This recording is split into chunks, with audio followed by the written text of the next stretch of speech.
समाप्त होने वाला है और आगे जो 16-17 दिन का प्रचार अभियान शुरू हो गया है। आज मेरे कार्यक्रम बहादुरगढ़ में एक ऐसे ही कार्यकर्ताओं का सम्मेलन था। रोहतक में कुछ संस्थाओं ने ऐसे जो रोहतक के बड़े प्रबुद्ध नागरिक यहाँ बुलाए हुए हैं। इसके बाद भिवानी में कार्यक्रम है, लोहारू में है और मुझे रात्रि तक झुंझुनू पहुंचना है। झुंझुनू में कल के कार्यक्रम मेरे अलग अपने विभाग के हिसाब से वो होंगे। तो आज इन कार्यकर्ताओं को, यहाँ के जो हमारे प्रबुद्ध नागरिक हैं, इनको मैंने सम्बोधित किया है। स्पष्ट रूप से मैं आह्वान करता हूँ, चाहे यहाँ के प्रबुद्ध नागरिक हैं, चाहे जनता के लोग हैं, कि हुड्डा की सरकार 2004 से 2014 और हमारी सरकार 2014 से 2024, इन 10 साल का जो एक आप लोग या कोई भी जनता का आदमी विश्लेषण करेगा, उसकी तुलना करेगा, तो निश्चित रूप से हरियाणा के अंदर उस पिछली 10 साल की कांग्रेस सरकार के जो कारनामे, उनको याद करते ही आज भी लोग जो है कांप उठते हैं। उनके मन में ये लगता है कि वो शासन अगर दोबारा से आता है तो हरियाणा के जनता को वही चीजें फिर भुगतने पड़ेंगी जो 10 साल में उन्होंने भुगती। आज जो सरल जीवन हमने किया है, हर आदमी को सरकार के लाभ उसको घर बैठे मिलते हैं, चाहे वो पेंशन की बात हो, चाहे किसी परिवार के कोई छोटे मोटे सर्टिफिकेट की बात हो, चाहे उसकी सुविधाएं, राशन कार्ड की बात हो। उसको हमने राशन कार्ड भी पिछले 10 साल के मुकाबले में एकदम डबल कर दिया है। उस समय 27 लाख के राशन कार्ड थे, आज 52 लाख राशन कार्ड हो चुके हैं। इसी प्रकार की सुविधाएं सकलम में कर दी हैं और उस समय का जो भय का वातावरण, उस भय को हमने समाप्त कर दिया है। भ्रष्टाचार का वातावरण उसको समाप्त कर दिया है। नौकरियां बिना किसी पर्ची कर देते हैं, ये बड़ा क्लेम है। और इनके समय कैसे कमीशन एजेंट और कैसे बिचौलिए घूमते थे, उनका सिस्टम सारा खत्म हमने किया है। और जो इनकी वैचारिक पृष्ठभूमि भी है, कभी ये कहते हैं हम संविधान को खत्म करेंगे। संविधान के रक्षक भारतीय जनता पार्टी जितना हो सकता है, इतना कोई नहीं हो सकता है। इनके संविधान की धाराएं तो उस समय कहाँ चली गई थी जब इन्होंने आपातकाल लगाई थी। आपातकाल के समय यानी सामान्य लोगों के अधिकार, इवन मीडिया के भी जो अधिकार थे, उनको भी इन्होंने समाप्त किया। इन्होंने एक बोलने की, जो हमारी विचार व्यक्त करने की जो आजादी है, उसको भी छीना था। इन्होंने 1984 में दंगों में क्या किया, एक समाज विशेष के लोगों को जिंदा जलाया, गले में टायर डाल के इन्होंने जिंदा जलाया। इस प्रकार से किसी भी समाज के बारे में अभद्र टिप्पणियां ये लोग करते हैं। ये लोग, इनकी संस्कृति कहाँ से है, कहाँ से आएंगे, इनको बिल में डाल देंगे, ये कर देंगे, वो कर देंगे, ऐसी अभद्र टिप्पणियां इन्होंने की हुई है। इनको लोग भूले नहीं है। जो अत्याचार इन्होंने अनुसूचित जाति पर किए, जो पिछड़े वर्ग को इन्होंने कभी भी उनके अधिकार पूरे लेने नहीं दिए, एक दबंगता का और जो जिस प्रकार का ये एक धींगा मस्ती का राज करते थे, वो लोगों को आज भी याद है।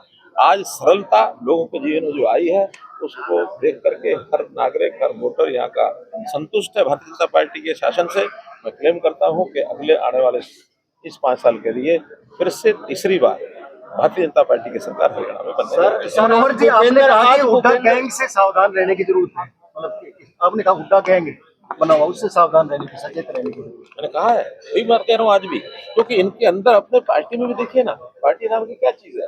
आखिर अनुसूचित जाति के खिलाफ इनका जो मन का विचार कितना भयंकर है।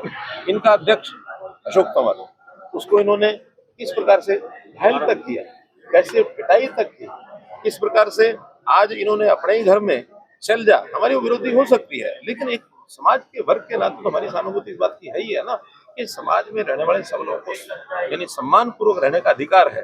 उसको खिलाफ किस प्रकार से टिप्पणियां की है, तो ये सब समाज जानता है। तो इस नाते से ये जो गैंग है, ये कांग्रेस पार्टी नहीं है, ये हुड्डा गैंग है। अच्छा, आप कहते थे 10 साल पहले जो हुड़दंगबाजी है और वो बीजेपी में आके खत्म हुई, कहने का क्या तात्पर्य, अगर कांग्रेस आती तो हुड़दंगबाजी होगी? मैं कहता हूँ जिस प्रकार का इनके यहाँ एक लोगों को, यानी जो कमजोर लोग हैं उनको दबाने की, कुचलने की जो आदतें हैं, वो जग जाहिर है। लोगों को पता है कि कैसे ये आम आदमी को पीछे भगा करके उसको गोलियां मार के पीछे हटाते थे, कोई भी चीज हथियाने के लिए आगे रहते थे। तो ऐसा समाज में एक रुकता, हर किसी को उसका सुरक्षा का अधिकार, उसके अधिकारों की सुरक्षा, ये सब चीज भारतीय जनता पार्टी में। सर, भूपेंद्र सिंह हुड्डा ने ये कहा है कि अनिल विज के साथ बीजेपी में ज्यादती हुई है, इसलिए वो मुख्यमंत्री पद की दावेदारी कर रहे हैं। ये हमारी पार्टी का जो मामला है, हम जानते हैं, हमको पता है कि किस कार्यकर्ता ने क्या योगदान किया, हर एक का योगदान अतुलनीय है। लेकिन यहाँ पर पार्टी का सामूहिक फैसला जो होता है, उस फैसले के साथ हम चलते हैं। हमारी पार्टी की लोकतांत्रिक व्यवस्था है। नामांकन का आखिरी दिन है, बात की है, उन्होंने कहा केजरीवाल ने मुख्यमंत्री से इस्तीफे की बात की है। उन्होंने कहा कि जब तक जनता नहीं चाहेगी मैं मुख्यमंत्री पद से इस्तीफा दूंगा और दोबारा मुख्यमंत्री नहीं बन पाऊंगा। केजरीवाल किस प्रकार से भ्रष्टाचार से घिरे हुए लोगों का दबाव, उनकी अपनी पार्टी के अंदर भी इतना दबाव है, तो किस मुंह से मुख्यमंत्री की कुर्सी पर बैठे रहेंगे। उनका भ्रष्टाचार सामने आ चुका है, कोर्ट ने टिप्पणियां कर दी हैं और निश्चित रूप से उनको सजा भी होने वाली है। तो किसी पार्टी के मुखिया यानी वहाँ के मुख्यमंत्री को सजा हो जाए, वो शायद उस बात को देखना नहीं चाहते। उससे घबरा करके उन्होंने पहले ही सोच लिया है कि जो कुछ होगा उससे पहले मैं इस्तीफा दे करके जो कुछ व्यवस्था पार्टी करनी है नहीं कर ले। मतलब ये उनके पार्टी का इंटरनल मामला हो सकता है, लेकिन जो प्रत्यक्ष दिख रहा है वो यही दिख रहा है कि इस घबराहट में से उन्होंने आखिर जेल से बेल हो गई। बेल होने के बाद ये फैसला है। ये अच्छा था, जेल के अंदर बैठे ही फैसला नहीं ले सकते थे, लेकिन आज वो बाहर आने के बाद ले रहे हैं। इसका मतलब कुछ ना कोई नई जानकारी उनको मिली हो।